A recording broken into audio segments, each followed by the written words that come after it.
नमस्कार, संग्राम 24 का में आप सभी का स्वागत है। हमारा खास कार्यक्रम है दिन भर आज कवरेज एनडीटीवी पर आप देखेंगे। मैं हूं सुनीता हंसराज और आप देख रहे हैं एनडीटीवी राजस्थान। अब बुलेटिन की शुरुआत कर लेते हैं। चुनाव आयोग आज दोपहर 3 बजे देश में लोकसभा चुनाव की तारीखों का ऐलान करने जा रहा है। अलग अलग कितने चरणों में देश और राज्यों में आप चुनाव होंगे ये स्पष्ट हो जाएगा। एनडीटीवी राजस्थान प्रदेश की 25 लोकसभा सीटों से चुनाव की महाकवरेज दिन भर दिखाएगा। 2024 का संग्राम है, रण राजस्थान। 25 मैदान और 25 चुनावी मैदान से 25 रिपोर्टर लाइव रहेंगे जो चुनाव से जुड़ी लोकसभावार महत्वपूर्ण खबरें और जानकारियां आप तक पहुंचाएंगी। राजस्थान में बीजेपी ने अब तक कुल 25 में से 15 लोकसभा सीटों पर उम्मीदवार उतार दिए हैं, जबकि दूसरी तरफ कांग्रेस ने 10 सीटों पर अपने उम्मीदवार खड़े किए हैं। बीजेपी को अभी 10 और कांग्रेस को 15 और उम्मीदवार घोषित करने बाकी हैं।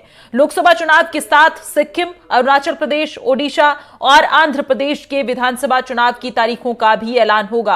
आपको बता दें कि 2019 में 10 मार्च को चुनाव की तारीखों का ऐलान हुआ था। पिछली बार 11 अप्रैल से 19 मई तक 7 चरणों में आम चुनाव हुए थे और नतीजे 23 मई को घोषित हुए थे। देखना होगा कि इस बार कितने चरणों में मतदान होता है। पिछली बार 67% से ज्यादा वोटिंग हुई थी और जो अब तक सबसे ज्यादा मतदान प्रतिशत भी है। 2019 की अगर हम बात करें तो बीजेपी ने 37.36% वोट के साथ 303 सीटें जीती थी। वहीं कांग्रेस को 52 सीटें हासिल हुई थी।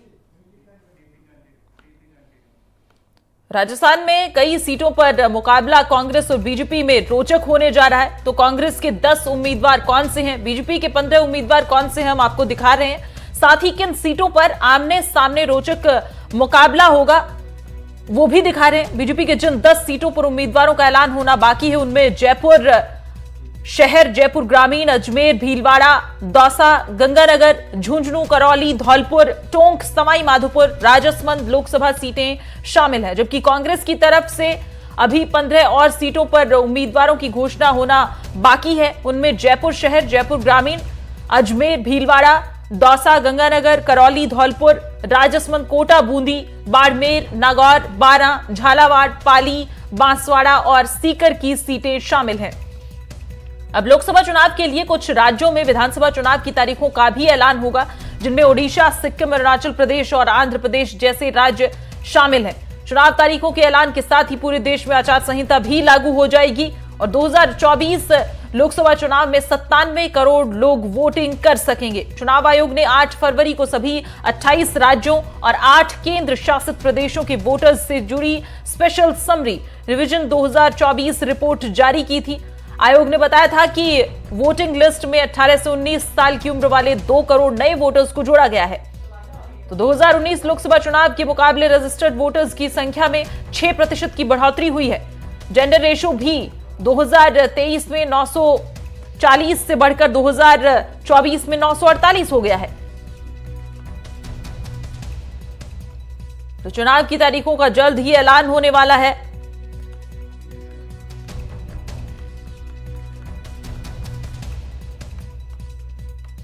तो राजस्थान में कई सीटों पर मुकाबला है।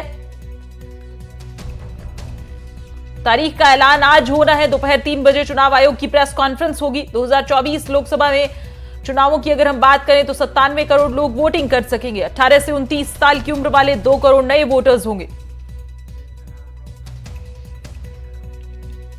तो आज एनडीटीवी पर चुनाव का ऐलान होने वाला है तारीखों का और उससे जुड़ी तमाम जानकारियां, क्या कुछ होने वाला है, कितने चरण में मतदान होगा, तमाम जानकारियां ग्राउंड से भी हम आपको दिन भर एनडीटीवी पर कवरेज दिखाएंगे। और फिलहाल इस बुलेटिन में हमारे साथ हमारे एक्सपर्ट भी जुड़ गए हैं। हेमंत गोयल जी जुड़ गए हैं, राजनीतिक विशेषज्ञ हैं। सभी से आपका तारुफ जो है वो करवा देते हैं। कमल कुमार हमारे साथ मौजूद हैं, संयोजक राजस्थान इलेक्शन, और इसके अलावा अरुण हर्ष हमारे संवाददाता हमारे साथ मौजूद हैं जयपुर से। रवीश टेलर भी हमारे संवाददाता हमारे साथ जुड़ गए हैं टोंक से। तो सबसे पहले मैं हेमंत कुमार जी, आपका बहुत स्वागत है हमारे साथ जुड़ने के लिए। और दूसरी तरफ कमल जी, आपका भी बहुत स्वागत है। हेमंत जी से सवाल करना चाहूंगी। पहला मेरा सवाल यही है कि आज 3 बजे वो घड़ी जिसका सब इंतजार कर रहे थे लंबे समय से कि चुनाव की तारीखों का ऐलान कब होगा, आज प्रेस कॉन्फ्रेंस होगी, ऐलान होगा चुनाव की तारीखों का। पिछली बार 7 चरण में ये चुनाव हुए थे, इस बार आपको क्या लगता है, क्या वैसा ही कुछ होने वाला है या क्या कुछ अलग देखने को मिलेगा? देखिए सुनीता जी, वैसे तो 3 बजे जब चुनाव आयोग की प्रेस कॉन्फ्रेंस होगी तो तस्वीर साफ हो जाएगी। लेकिन मुझे लगता है कि 7 चरणों में ही ये चुनाव कराए जाएंगे, क्योंकि 7 चरणों में चुनाव कराने से कानून व्यवस्था बनी रहती है जी। हालांकि पिछली बार 10 मार्च को आचार संहिता लागू की गई थी। आज 16 मार्च हुई है, तो 3 बजे जब चुनाव आयोग की प्रेस कॉन्फ्रेंस होगी तो सारी स्थिति साफ हो जाएगी। लेकिन हाँ, अब आचार संहिता आज लागू हो जाएगी और तमाम वो सारे काम, सारी घोषणाएं आज से बंद हो जाएंगी। और आज चुनाव आचार संहिता लगने से पहले प्रधानमंत्री जी ने भी एक पत्र लिखकर सभी 140 करोड़ देशवासियों को अपना एजेंडा साफ कर दिया है, अपनी बातें बिल्कुल स्पष्ट कर दी है। और अब चूंकि विपक्ष के पास कोई खास मुद्दे तो है नहीं बीजेपी के खिलाफ, तो अब देखना होगा कि किन मुद्दों को लेके विपक्ष चुनाव में उतरेगा। लेकिन हम राजस्थान की बात करें तो राजस्थान में तो बिल्कुल ही कांग्रेस मुद्दा विहीन है और दिशाहीन है। कोई मुद्दा उनके सामने नहीं है। तमाम मुद्दे 100 दिन के एजेंडे में राजस्थान की भजनलाल सरकार ने वो सब पूरे कर दिए हैं। कल इतनी बड़ी घोषणा उन्होंने कर दी, 2% वैट उन्होंने कम कर दिया। तो देखिए, मोटा मोटी राजस्थान में 3.5 रुपए से लेकर 7 रुपए तक डीजल पेट्रोल की रेटें कम हो गई। और सबसे बड़ी बात जो हुई कि अब जो पहले जो रेटों में एक रूपता नहीं थी, गंगानगर में रेट कुछ और थी, भरतपुर में रेट कुछ और थी, जयपुर में रेट कुछ और थी डीजल पेट्रोल की, वो रेटें अब एक समान कर दी, उन रेटों में एक रूपता कर दी। मुझे समझ नहीं आता कि कांग्रेस के लोग इस बात को क्यों नहीं भाग पाए, क्यों नहीं उन्होंने अशोक गहलोत सरकार ने एक रूपता रखी रेटों में। तो ये एक बहुत बड़ा मुद्दा। और अब देखिए ना कि रेट ज्यादा होने से पड़ोसी राज्यों से डीजल पेट्रोल की तस्करी हो रही थी। पेट्रोल पंप व्यापारी परेशान थे, उनकी बिक्री दिनों दिन कम होती जा रही थी, पेट्रोल पंप बंद होने के कगार पर थे। और तो कहीं ना कहीं आपका कहने का तात्पर्य यही है हेमंत जी कि कहीं ना कहीं कांग्रेस जो है वो पिछड़ती नजर आ रही है अगर मुद्दों को लेकर बात किया जाए तो। जैसे कि आपने बीजेपी का जिक्र किया कि पेट्रोल डीजल की कीमतें कम कर दी हैं, इसके अलावा कुछ और ऐलान भी किए हैं, तो ये चीज हम मानकर चल सकते हैं। बिल्कुल बिल्कुल बिल्कुल मुद्दा विहीन है कांग्रेस, और कांग्रेस तो अभी भी एक जाजम पर नहीं बैठ पाई है। देखिए ना कि राजस्थान के गुर्जर मतदाता करीब 7% है और सचिन पायलट को छत्तीसगढ़ का प्रभारी बना रखा है। जो अदावत पूरे 5 साल अशोक गहलोत बनाम सचिन पायलट रही, वो अदावत आज भी जारी है। और इसी अदावत की वजह से कांग्रेस को सरकार से बाहर होना पड़ा। लेकिन आज भी वही अदावत चल रही है और तमाम पार्टी के नेता छोड़ते जा रहे हैं। देखिए, किसी समय में जाट कांग्रेस के फेवर में होते थे, जाट आज सारे कांग्रेस से निकलकर बीजेपी में शामिल हो गए। तो अब क्या मुद्दा रह गया? इनके आदिवासी बड़े नेता महेंद्र सिंह जी मालवीय, जो अशोक गहलोत के बिल्कुल नजदीक होते थे, वो बीजेपी के हो गए। हाल ही में राहुल कसवा भी तो शामिल हुए हैं चूरू से। अगर देखा जाए तो राहुल कसवा भी तो बीजेपी से छोड़कर कांग्रेस का दामन उन्होंने थाम लिया है, तो क्या उसका असर नहीं पड़ेगा? निश्चित रूप से शामिल हुए हैं, लेकिन चूंकि राहुल कसबा की जगह बीजेपी ने जाट को ही मैदान में उतारा और उस व्यक्ति को मैदान में उतारा, देवेंद्र झांझड़िया, जो इस देश की शान है। राहुल कसबा किसकी वजह से एमपी बने? वो बीजेपी की वजह से एमपी बने। वो युवा है, उनका पूरा कैरियर अभी पड़ा है, उनको इस तरह नहीं करना चाहिए मैं आपके पास लौटूंगी, आप महत्वपूर्ण बात कह रहे हैं यहाँ पर, आपके पास मैं लौटूंगी। लेकिन इस बीच कमल जी भी हमारे साथ जुड़े हुए हैं। कमल जी, आपसे मेरा सवाल ये है कि अभी अगर चुनाव की ही बात करें, क्योंकि मुद्दा हमारा आज चुनाव की तारीखों को लेकर ही है, ऐलान को लेकर, इस बीच अगर हम बात करें तो चुनाव आयुक्त की जो नियुक्ति है वो अभी 2 दिन पहले ही हुई है और मतदान होने जा रहे हैं। ऐसे में क्या आपको लगता है कि कोई असर जो है मतदान पर इस चीज का पड़ेगा? देखिए, जहां तक मतदान का असर है आयुक्तों की नियुक्ति से, वो तो कोई फर्क नहीं पड़ता है। इसका तैयारियों पर कोई असर पड़ेगा? किसके ऊपर? तैयारियों पर कोई असर पड़े इससे? क्या आपको लगता है ऐसा कि बहुत देरी हुई है? ऐसा नहीं है। एक्चुअली क्या होता है कि जो सिस्टम है वो वेल प्लान्ड होता है और हर बार होता है, इसलिए वो सिस्टम तो अपनी तरीके से काम करता रहता है। जो सीनियर ऑफिसर्स होते हैं या टॉप मोस्ट ऑफिसर्स होते हैं, उनका काम होता है मॉनिटरिंग का। तो जहां तक मॉनिटरिंग की बात है, उसमें भी कई लेवल के मॉनिटरिंग ऑफिसर्स लगे रहते हैं। तो वहां तैयारियों में तो ऐसी प्रॉब्लम नहीं आती, लेकिन प्रॉब्लम ये आती है कि जो मुख्य मुद्दे आते हैं जहां पर निर्णय लेना है, वो निर्णय लेने वाली स्थिति बिल्कुल डगमगा जाती है यदि अधिकारी ना हो तो टॉप पर। अब यहां पर जो इन्होंने बाद में नियुक्त किए हैं, वो भी कमोबेश अब इन्होंने जिस तरीके से भी किए हैं, एक तरीके से प्रधानमंत्री की मंशा के अनुसार ही नियुक्त हुए हैं, जो कि अब तक करते आ रहे थे 50 साल। ये जो हमारी आजादी के बाद से जो प्रधानमंत्री नियुक्त करते थे, उसी तरीके से नियुक्त हुए हैं, क्योंकि 2 व्यक्ति अभी भी इस पैनल में सरकार की तरफ से ही हैं। तो चली तो उनकी है, और अभी अधीर रंजन जी जो हैं वो सुप्रीम कोर्ट में भी जाएंगे और वो कहेंगे कि हमें तो पूरा मौका नहीं मिला उनको छांटने का, जो कि सही बात भी है जी कि टाइम नहीं मिला। लेकिन प्रश्न ये है कि अगर आपने इन सबको रखा है, अब मूल मुद्दा ये आता है कि अभी भी ये जो सिस्टम है उसमें जनता की निगरानी को कितना स्पेस देते हैं। ये इलेक्शन का जो पूरा काम है वो चुनाव आयोग अपने हाथ में लेकर जनता को नरादत कर दे, यानी कि सेक्शन 14 लगा देते हैं, 144, और उसके तहत नागरिक जो हैं वो बाहर निकल के निगरानी का काम नहीं कर सकते, क्योंकि उन्हें लगता है कि ये लोग जो हैं वो एक तरीके से पार्टी के ही लोग हैं। तो ये तो बिल्कुल ही गलत है। जनता को निगरानी का अगर ये मौका नहीं देंगे और इसके ऊपर कोई निर्णय भी नहीं लेंगे। हास्यप्रद स्थिति ऐसी है कि पिछली बार राजस्थान के कई संगठनों ने, जिसमें राजस्थान इलेक्शन वॉच भी शामिल है, उन्होंने कहा कि हमें जनता को जागरूक करने के लिए यात्रा करनी है। वो चिट्ठी चुनाव आयोग दिल्ली चली गई, राजस्थान के सीईओ से चुनाव आयोग दिल्ली चली गई। चुनाव आयोग में 3 चुनाव आयुक्त बैठे थे, लेकिन वो उसको निर्णय ही नहीं कर पाए। वो चिट्ठी बिना निर्णय के ही रह गई और चुनाव पूरे हो गए। यही बड़ा प्रश्न है कि आपके टॉप ऑफिसर अगर आप बाद में भी नियुक्त करें या पहले नियुक्त करें, लेकिन अगर वो निर्णय नहीं लेते हैं तो उनका नियुक्त करना या नहीं करना दोनों ही बराबर है, यानी कि चुनाव तो वैसे ही हो जाएंगे। तो फिर ये किस लिए बैठे हुए हैं? सिर्फ शो पीस की तरह नहीं, उनके सामने जो जो मुद्दे आ रहे हैं, जो जो चिट्ठियां आ रही है, उन पे निर्णय लीजिए। That is the like work of the top officers. और ये टॉप ऑफिसर हमारे चुनाव आयुक्त हैं। अगर ये इस तरीके से अपने अपने अपनी जवाबदेहिता से पीछे हटेंगे तो हम कैसे बाकी लोगों को जवाबदेही बना पाएंगे? जी जी कमल जी, मैं आपके पास लौटूंगी कमल जी, और हेमंत जी भी हमारे साथ बने हुए हैं, और हमारे 2 संवाददाता जो हैं वो भी हमारे साथ लगातार ग्राउंड जीरो से बने हुए हैं।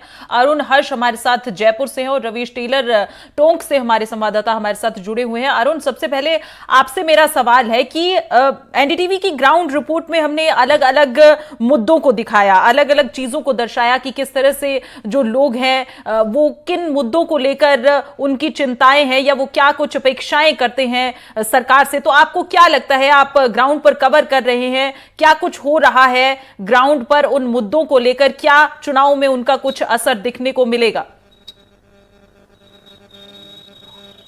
देखिए सुनीता, सबसे बड़ी बात यह है कि जिस तरह से कांग्रेस ने इस बार परिवर्तन किया है, परिवर्तन ये किया है कि बीजेपी के राजपूत प्रत्याशी के सामने कांग्रेस ने अपने भी राजपूत प्रत्याशी को उतारा है। लोग हमारे साथ है, हम लोगों से ही जानेंगे। हमारी प्रतिक्रिया तो ये है कि इस बार जोधपुर का जो चुनाव है वो एक टक्कर देने वाला चुनाव बन चुका है, जिस तरह से स्थानीय और बाहरी मुद्दा जो छाया हुआ है। लेकिन लोग क्या सोचते हैं, लोगों से स्थिति बात करते हैं। इस बार चुनाव में आप क्या देखते हैं, किसको इस बार आप करण सिंह और गजेंद्र सिंह से दोनों में?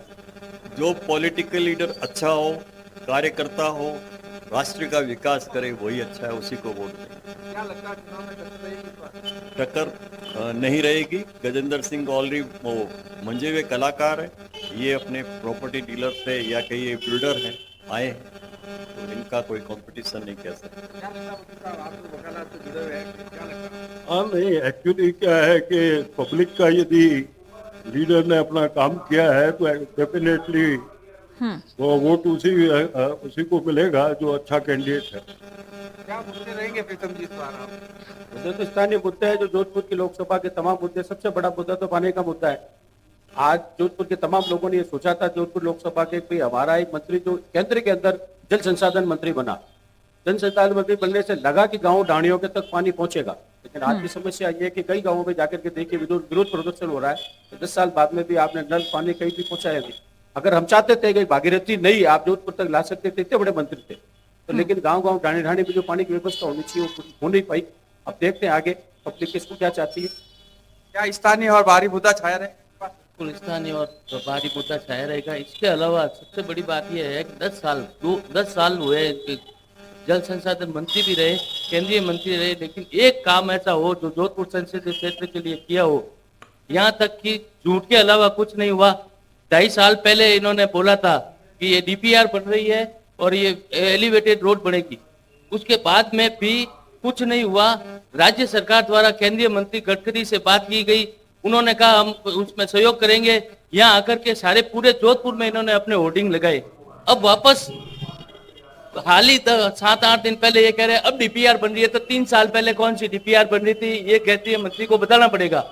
ये सुनीता अलग अलग मुद्दे हैं जिसको लेकर जी हम सुन पा रहे हैं अरुण, लोगों के अलग अलग मुद्दे हैं। जी क्या मानते मैं आपके पास, जी अरुण मैं आपके पास लौटूंगी। लोग जो है वो अपने मुद्दे रख रहे हैं, मिली जुली यहाँ पर प्रतिक्रियाएं देखने को मिल रही है लोगों की। जी अरुण मैं आपके पास आऊंगी। हमारे साथ रवीश टेलर भी हमारे संवाददाता जुड़े हुए हैं टोंक से। रवीश, आपसे जानना चाहूंगी कि इलेक्शन कमीशन जो है वो कैंपेन चला रहा है ग्राउंड पर, तो नए मतदाता भी इस बार जुड़ने वाले हैं। क्या आपको लगता है कि क्या कुछ असर देखने को मिलेगा जो कैंपेन चल रहा है मतदान प्रतिशत को बढ़ाने के लिए? क्या कहेंगे आप? सब लोग खड़ा रहिए, 5 में रिकॉर्ड भी करूंगा आप। जी बिल्कुल कह सकते हैं सुनीता कि युवा मतदाता जब जुड़ता है, युवा मतदाता जब बाहर निकलता है, 2019 के चुनाव में इसकी एक वानगी देखने को मिली थी कि इतिहास में सबसे ज्यादा जो था कैंपेन का असर देखने को मिला था। लोकसभा चुनाव में सर्वाधिक मतदान हुआ था। इस बार भी कहीं न कहीं जिला स्तर से लेकर राज्य सरकारें जो हैं और तमाम जो संगठन है वो एक कैंपेन चला रहे हैं कि मतदान का महत्व हम समझें। कल भी हमने देखा कि उप मुख्यमंत्री का कार्यक्रम था, तो एक कॉलेज में जब एक कार्यक्रम देखने को मिला तो युवाओं में एक उत्साह था, और युवाओं का उत्साह इस बात को लेकर है कि कहीं न कहीं हम भविष्य निर्माता हैं, राष्ट्र निर्माण में हमारा योगदान होता है। तो उस सूरत में हमें अपने मतदान के जो प्रयोग है, न सिर्फ हमें अपना मतदान करना चाहिए बल्कि हमें जो है अपने घर वालों को, आस पड़ोस को और लोगों को भी जागृत करना चाहिए। जब युवा जब बाहर निकलता है तो एक क्रांति होती है। मतदान की क्रांति जो है लोकतंत्र में सबसे बड़ी क्रांति है। मैं उस सीट पर मौजूद हूं जहां से सचिन पायलट विधायक है। यहां से कांग्रेस ने हरीश चंद्र मीणा की घोषणा कर दी है, और सचिन पायलट जैसा युवा नेता जो है इस सीट पर जो है विधायक है टोंक में। लेकिन सबसे महत्वपूर्ण बात यही है कि युवाओं की भागीदारी जो है जिस तरह से दोनों दलों में देखने को मिलती है, कहीं ना कहीं इस दौड़ में भी जो है युवाओं की भागीदारी के मामले में बीजेपी कांग्रेस से आगे निकलती दिखाई दे रही है। तो उस सूरत में इस सीट पर अभी बीजेपी के नाम की घोषणा बाकी है। जी रवीश, एक सवाल और है मेरा यहाँ पर आपसे। हमारे साथ हमारे एक्सपर्ट भी जुड़े हुए हैं, हेमंत जी हैं, कमल जी जुड़े हुए हैं। आप अपने संभाग से जुड़ा हुआ क्या कोई सवाल, कोई मुद्दा या कुछ ऐसा मुद्दा हो जो हमारे एक्सपर्ट से पूछना चाहते हैं? जी बिल्कुल, टोंक एकमात्र ऐसा शहर है, ऐसा जिला है जहां आज तक जो है आजादी के बाद से अब तक रेल नहीं पहुंची है। लेकिन इस बार के अंतरिम बजट में 100 करोड़ की घोषणा की गई है। तो उस सूरत में एक बड़ा सवाल सभी के मन में एक जिज्ञासा है कि क्या ERCP, रेल जैसे मुद्दे, राम मंदिर, CAA और धारा 370 का हटाना, उनका असर राजस्थान में कितना देखते हैं? और दूसरी महत्वपूर्ण बात यह है कि क्या गहलोत और सचिन पायलट के बीच जो 5 सालों से अदावत चल रही थी वो कांग्रेस को भारी पड़ेगी? क्या बीजेपी एक बार फिर से 25-0 जैसे स्कोर की तरफ हैट्रिक मार पाने में सफल होगी या नहीं होगी? जी रवीश, बहुत अच्छा सवाल आपने पूछा है। हेमंत जी, रवीश ने सवाल पूछा है कि ERCP और जिस तरह के मुद्दे जो है बीजेपी लेकर आ रही है, क्या ये मुद्दे जो है चुनाव में काम करेंगे? क्या कहेंगे? देखिए सुनीता जी, मैंने शुरू में आपको बताया था कि कांग्रेस के पास कोई मुद्दा बचा नहीं है। अब देखिए कि पहले ये चर्चा थी कि राजस्थान में कांग्रेस के दिग्गजों को मैदान में उतारा जाएगा, क्योंकि 2 बार से राजस्थान से कांग्रेस ने लोकसभा में खाता नहीं खोला। तो वो एक तरह से मनोवैज्ञानिक दबाव में भी है कांग्रेस पूरी तरह से कि तीसरी बार भी खाता खुल पाएगा या नहीं। तो लेकिन अब अशोक गहलोत की बात करें, सचिन पायलट की बात करें, हरीश चौधरी की बात करें, मोहम्मद जितेंद्र सिंह की बात करें, तमाम नेताओं को, CP जोशी की बात करें, शांति धारीवाल की बात करें, इन तमाम नेताओं को मैदान में उतारने की चर्चा थी। लेकिन ये हकीकत है कि कोई भी बड़ा नेता बलि का बकरा बनना नहीं चाहता है। उन्हें पता है कि जीत हमारी होना संभव नहीं है। अशोक गहलोत ने कहा था, आपको ध्यान है कि जब सरकार के ऊपर संकट था और सरकार होटलों में बंद थी, तब अशोक गहलोत ने कहा कि जिन लोगों ने मेरे साथ दिया उनका ब्याज समेत मैं एहसान चुकाऊंगा। वो तमाम लोग और उनको ब्याज समेत उन्होंने ऐसा चुकाया, और मैं तो कहता हूं कई गुना ब्याज उनको उन्होंने एक तरह से उसका एहसान चुकाया। वो तमाम वो लोग हैं, सीपी जोशी है, आपके रघु शर्मा है, प्रताप सिंह खचरियावास है, प्रमोद भाया है, ये तमाम लोग हैं। ये उतरी है ना मैदान में, ये उतरी है मैदान में। ये अपनी पार्टी का भी कर्जा चुका पाएंगे। आज पार्टी कमजोर है, आज पार्टी को मजबूत करने की जब जरूरत है तो ये लोग मैदान से दूर भाग रहे हैं। और फिर इनकी भी क्या गलती है भाई, जब इनके बड़े नेता, इनके गांधी परिवार के नेता, इनके आला कमान वो मैदान में उतरना नहीं चाहते हैं। राहुल गांधी अमेठी से नहीं उतरना चाहती है, सोनिया गांधी रायबरेली से चुनाव नहीं लड़ना चाहती थी, तभी तो राज्यसभा के द्वार वो लोकसभा पहुंच गई ना। प्रियंका गांधी भी रायबरेली से चुनाव नहीं लड़ना चाहती है। इनके राष्ट्रीय अध्यक्ष कह रहे किया मैं भी चुनाव नहीं लड़ना चाहता, मैं चुनाव प्रचार में रहूंगा। तो तमाम नेता ये जनता की अदालत से भागना चाहते हैं, चुनावी समर में कूदना नहीं चाहते। फिर कैसे काम चलेगा, कैसे कांग्रेस की नैया पार होगी? इसलिए राजस्थान में तो कांग्रेस अभी भी कोई अच्छे हालात में नहीं है, और मुझे नहीं लगता कि कांग्रेस एक भी सीट ले पाएगी। अब देखिए ना, अभी 8 सीट तो ऐसी है जहां पर 2019 के चुनावों में बीजेपी ने करीब 2.5 लाख से लेकर 5 लाख तक की बढ़त बनाई थी। और वो सीट है अलवर है, जालोर सिरोही है, उदयपुर है, चित्तौड़ है, बीकानेर है, चूरू है, जोधपुर है, भरतपुर है। ये वो 8 सीट है। तो अब यहाँ पर कैसे वो मतों का अंतर कम कर पाएंगे, या कैसे वो यहाँ पर जीत की नैया पार कर पाएंगे? मुझे नहीं लगता। हाँ, ये 3 सीट जरूर है, चाहे टोंक सवाई माधोपुर की बात करें, या दौसा की बात करें, या करौली धौलपुर की बात करें, यहाँ पर जरूर मतों का अंतर 1 लाख के आसपास था। तो मुझे नहीं लगता कि ये लोग इनकी चुनावी नैया कैसे पार हो पाएगी। जी हेमंत जी, जिस तरह आप विश्लेषण कर रहे हैं उससे साफ तौर पर हम ये भी मानकर चल सकते हैं कि एक तरफा जो है कांग्रेस और बीजेपी की तरफ से अगर देखें तो आपका विश्लेषण कहता है कि ये चुनाव जो है वो एक तरफा ही लग रहा है। फिलहाल हम आप सभी के पास लौटेंगे, आप बने रहे हमारे साथ। एक छोटे से ब्रेक के लिए रुक रहे हैं, ब्रेक के उस पार जो है चर्चा जारी रहेगी।